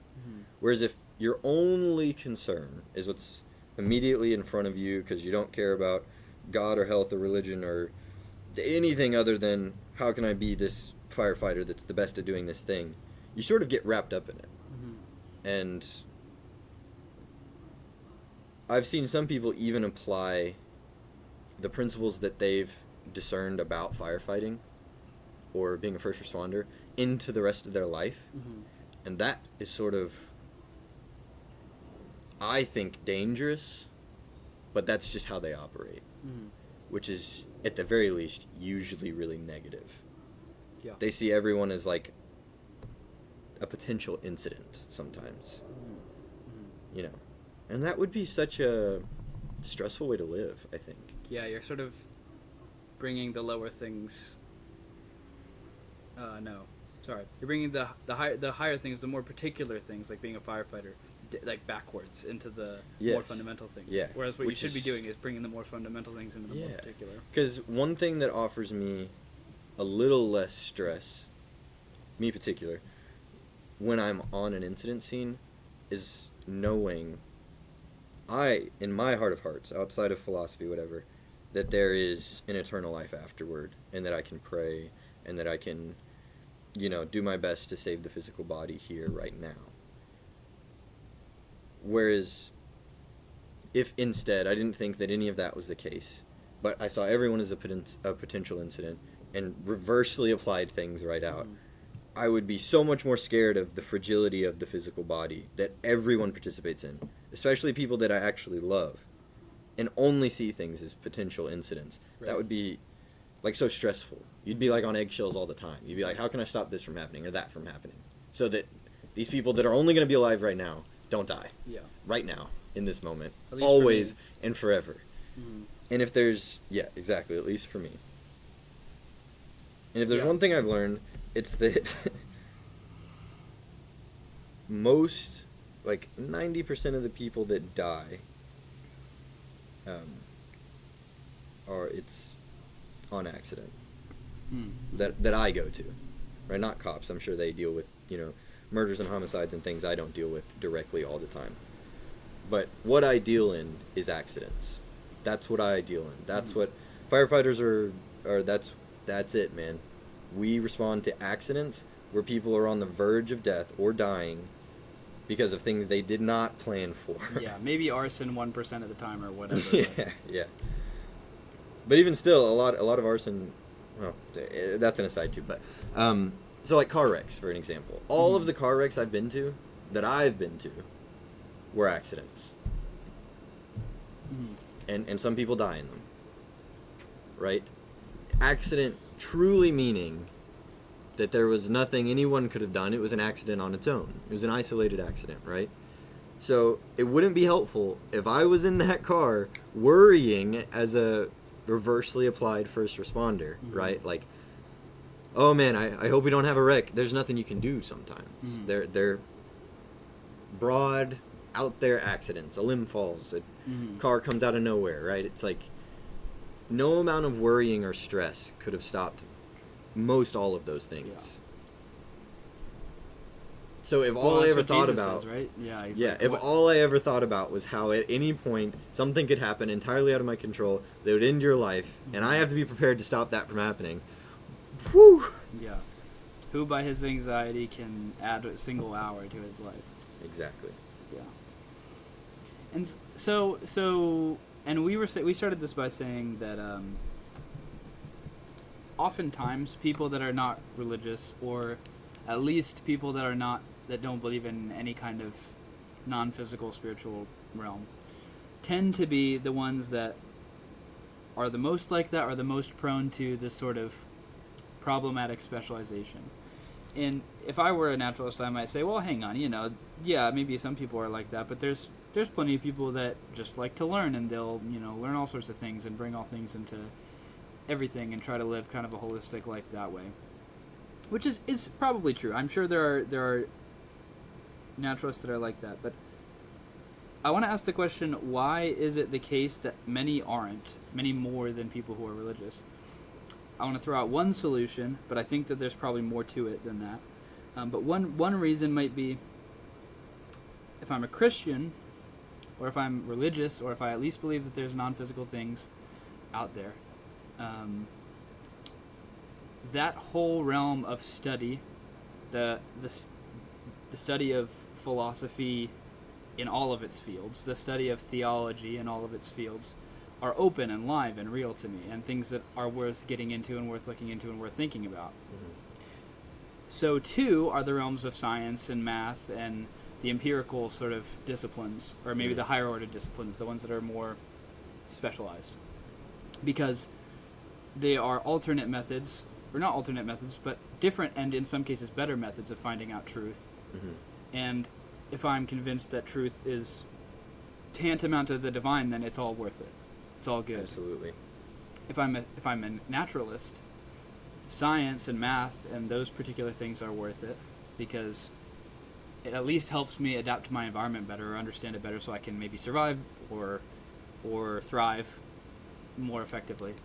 But thinking about those other lower order things, the more fundamental aspects of philosophy and theology and meaning and these kinds of questions, are, they don't have anything to do with me. They aren't ever going to have anything to do with me. And why am I going to waste however many of my 80 years worrying about that when I could focus on the things that are real? Mm-hmm. So you limit yourself to about 50% of things worth studying immediately by being a naturalist. But I think maybe the reasons that naturalists are often prone to this kind of unhelpful specialization goes deeper than that, but I haven't thought about it further than that. Yeah, it's strange when I think about the people that I know that are like that. It's like you're willfully staying asleep. Mm-hmm. Like if you choose to be like this naturalist scientist, no religion, no God, just how can I study science because that's immediately helpful with adapting to my environment, that sort of thing, right? Yeah. Like it's just the case that we have these inclinations inside of us. We have these like deep questions that every human asks of like, where did I come from? Mm-hmm. Why am I here? Yeah. And a lot of the answers that people give that are these types of people are not satisfactory, and I know they're not. And they're not satisfying to them either. No, I know that. Yeah. We all know that. Right. And to just assume that there's no non-physical part of the human, I think, no, come on. Anyone who's put thought into that doesn't think it with absolute certainty. Yeah, certainly not. It's like you have to assume there's some sort of mind or soul that's non-physical. Or at least that there's some reason to doubt the proposition that you're only physical. And if you can get to that, you have to be willfully ignorant to ignore it. Yeah. You have to decide, I'm going to avoid this topic because I want to stay asleep to it. Mm-hmm. And importantly, it's also not just that there is a logical possibility that they're wrong about, unlike skepticism, it's not just that there's a logical possibility that they're wrong about, but there's actually good reasons to doubt that we're only physical. Mm-hmm. And maybe you don't think they're as good as I think, which is fine. That's why you're a naturalist. But like, again, like you're saying, it's at least worth looking into. Absolutely. It sort of has to be. And I think you would find me the agnostic or the atheist who puts serious time into studying theology and philosophy who does not become a theist or a Christian or a Muslim or something. You know what I'm saying? I've only met one in my life that I've sat and talked to, and he was the most depressed person I've ever talked to. Seriously, like it was hard to talk and listen to him. We were at a social, like a party. He's much older than me. He's spent much more time in philosophy than me, and he was fun and fine to be around in the life of the party. But if you sat and talked to him about these sort of things, he was the most depressed person I've ever talked to. Yeah. Ever. Yeah. I don't know that I've ever met anybody like that. I don't know that I've ever met anybody that I thought that was an atheist or agnostic and had been for a long time and had put the requisite amount of study in, like, as much as me or more than, I don't think that I've ever encountered that. And I don't look forward to the day that I do. Because like you're saying, it sounds like a very dismal way to be. Yeah. And in a way, a lot of those people that just kind of are fine with not putting any effort in those sorts of fields are skeptics only as it pertains to certain disciplines. Yeah. They're skeptical, radically skeptical of any claim that's in the philosophical or theological or religious realm. But not so skeptical of scientific claims, of which, in many cases, there are good reasons to use the term in the more sort of common parlance, skeptical of, right? Even science itself, like if you look at the methodology, you can never prove anything is the case, other than that your hypothesis is not the case. You can prove beyond a shadow of a doubt that in this instance the hypothesis didn't work, and beyond a shadow of a doubt that it doesn't work all the time. But you can never prove beyond a shadow of a doubt that your theory is universally applicable. So I also hear many people who are scientific naturalists or very science-minded in general have that very flippant epistemology that just says, oh yeah, you have to have 100% certainty before you believe things. Like, tell me one thing that you believe with 100% certainty. And if you're a scientist, all you can tell me is, well, this is not the case, and this is not the case, and this is not the case, and this is not the case. Which is, I mean, something, but it's not. It's certainly not everything, and maybe it's not even very much. And a lot of the time, too, people who are very scientifically minded believe all these things on the basis that somebody told them. You know, they haven't run the experiments themselves. They haven't done the proofs and the theorems themselves. And I'm not even saying that they should. I'm just saying by their own standards, you probably ought to. Yeah. But yeah, instead of turning their skeptical epistemology on their own beliefs, they turn it only on those that they wish to remain ignorant to, as you were saying, willfully so, I would think. Yeah. So, don't weaponize skepticism. Yeah. It's going to be bad for you and everybody you know. Yeah. And if you try, you probably won't do it right. And if you do it right, it's going to really suck. Yep. It's a tool, and like every tool, it can be misused. Mm-hmm. Very easily, I would say. But it's also great for some things. For some things. For Descartes sitting there with his pajamas by the fire and thinking about stuff. And me, hopefully, sitting in my pajamas by the fire and also thinking about stuff. Yeah. It can be very humble, but it can also be very arrogant. It's true. So. You know what we didn't do? Just come up with the thing we were going to talk about at the end. Yeah. I thought about that at the beginning, and I didn't say anything about it because I was like, well. I thought about it about 10 minutes ago, and I was like, how do we end? When you don't write the end, how does it end? That's a great question. Do we just walk ask away? George R.R. Martin. That's a reference for. I can tell you what I'm thinking about right now. Okay, shoot. Well, that was kind of one of the things I was thinking about. Well, all those woods back there, I've never gone even to the edge of them. Right. And I want to go much deeper down there. Okay. But I want to climb trees, too. Okay. That'd be cool. I'm curious how high I could climb. I peed into the edge of them. That's the extent that I've done. Really? Yeah. I throw food out there all the time to feed the deer. Okay. Anytime we have leftover like chicken or bones, I just go feed the deer. Maybe I watered the deer. Maybe. Between the two of us, they're thriving. What do you think? So this is for our end question. Okay, sure, let's do it. I got you. This one's poor, but it exists. What is the highest you think you've climbed in a tree ever? Like in feet or yards? Well, I'm an American, so yeah. Right. Give me like a measurement, though. Yeah. What else would you tell me a feeling? Just like the kind of tree, maybe. I don't know if I have a good. I don't know if I have a good measurement. Yeah, fetal work for me. I'm trying to think.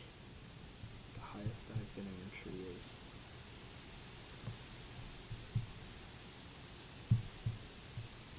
I feel like whatever estimate I'm going to give is so wrong. Maybe 30 feet. 30 feet. That's pretty good, dude. I mean, I've gone up pretty near the top of.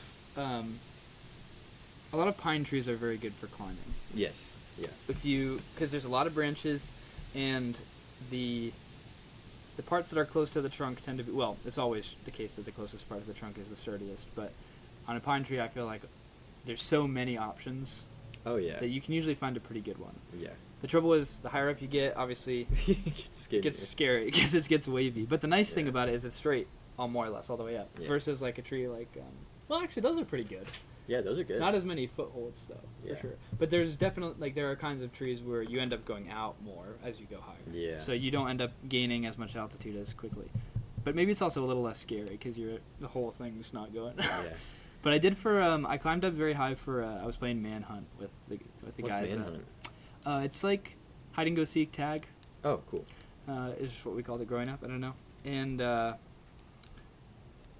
it was on Halloween and it was dark, and Cool. I just kind of climbed up this tree as high as I could, and well, we film I've mentioned this before on the podcast, but we film everything that we do pretty much. And so my one friend was walking around with a camera, and he had a flashlight or whatever, following around the tagger. Yeah. And unfortunately, the tree that I had chosen to climb up was one that had, for whatever reason, a ladder on it. I didn't climb on it because it looked very sketchy of a ladder, but it was like hanging down from, and it was only maybe, literally maybe this long. And as they were walking around with the flashlight, my buddy with the camera was like, "Hey, what's that ladder doing on that tree?" And then he starts looking up the tree, and there I am, of course, at the top. And I was like, "Dang it! I picked the one tree with something interesting about it at the bottom." Yeah. Not my smartest play. Not a good move. Not a good move. Luckily, the tagger was not interested in climbing up to get me, so we got everybody else first, and I won anyway. Nice. One time when we were camping. When you were camping? Yeah, we were camping, and Ryan was there. Mm-hmm. Yeah, I climbed up the tree and I peed out of it.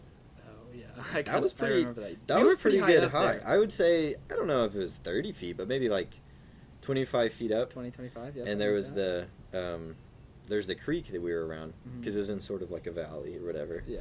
And I climbed up pretty high. I just knew that I probably wouldn't pee off a tree anytime soon after that. That's so such a I good wanted to picture. get as high as I possibly could have. Yeah. And I did. I got really high. You got really high up there. You're definitely the topmost in the picture. I think it's you and then me and then Keaton. Yeah. And then I peed out of the tree into the creek. Yeah, that's good. Yeah. But it was weird because this hasn't happened to me before. But I peed for a while before I heard it hit anything. Yeah. Which is weird. Because normally you pee and it's like, and it hits whatever you you're peeing on or in.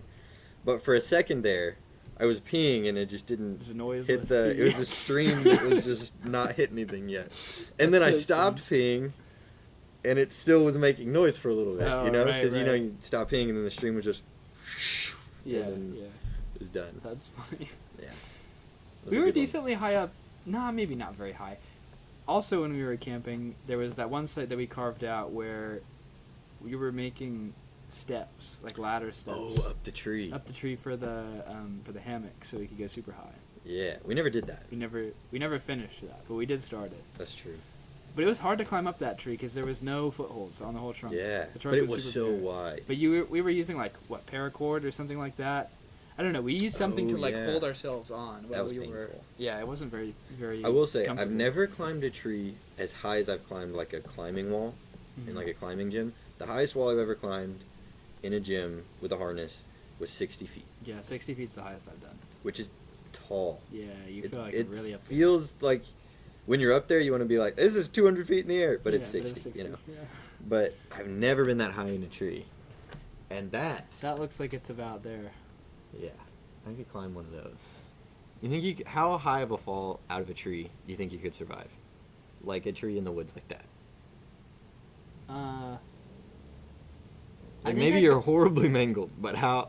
I think I could survive a very high one, only because the tree is in the forest, so I have things to break my fall and catch. Or impale you on. It's true, but a lot of the branches are generally horizontal, so it'll hurt, but I can slow my fall to some extent. But if it's just a tree, I don't know, dude. If it's just a tree in the middle of a field, how high? Maybe. Well, there's obviously variables of do you fall on your neck, do you fall on your back, whatever. Yeah. I would say the highest where I consistently survive is probably Probably like 20, 25, 30 feet, something like that. Mm. Because if you can't control the direction of your fall, well, yeah, I don't know. Because that's the other thing. If you can't like reorient yourself, you might end up falling on something that is more vital than. Yeah. Like I'd rather like fall, like break my How would you legs. fall? If you were falling out of like a 60-foot tree, how would you try to fall? I would try to maneuver myself so that I'm at as close to the trunk as possible, so that my legs have the highest chance of catching on branches and stuff. It'll probably break my. It'll probably break my legs. No, I'm trying to. Would you try to land feet first? Would I try to? If there was nothing to catch me or to slow my fall at all, I'd probably. Ideally, you want to land. Let's say these are my legs, right? Mm-hmm. I think you kind of want to land at like. No, I can't really do it. That's not a good leg. You want to land at this kind of angle, right? Where your legs aren't straight down below you, and you're almost like leaned back a little bit. I feel like, so that you can maybe achieve some kind of rolling motion. You bend your knees a little, you think? Yeah, something like that. Oof. Wouldn't be fun. I'm curious how much force. But there's this, from here to here is the longest part of my body. A lot of muscle there. Where there's things that won't kill me if they break. Femur could be pretty rough. Yeah, it would suck, but I wouldn't die. Well, if I bled out, I would. But assuming I can get like medical attention afterwards. Yeah. If I do something to my spine, or my neck, or cave in my chest. Yeah.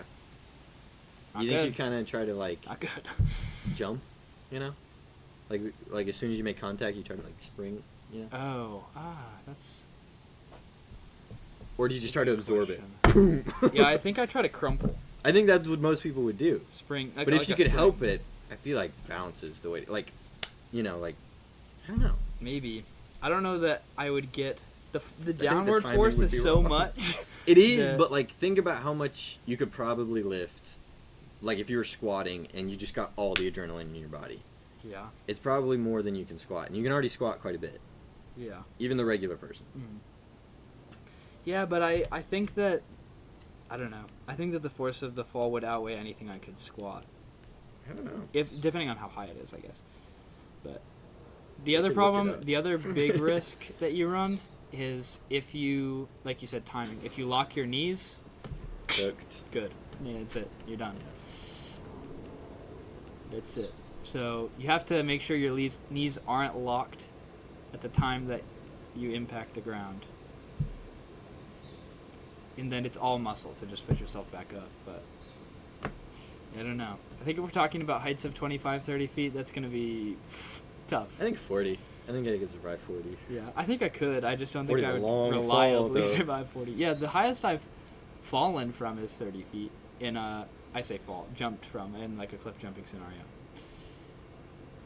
And that felt pretty long. Yeah. It felt pretty long. That's crazy. But when I climb a tree, I don't assume that I'm going to fall usually. Yeah. Maybe I should, but I don't. Maybe. Yeah, maybe.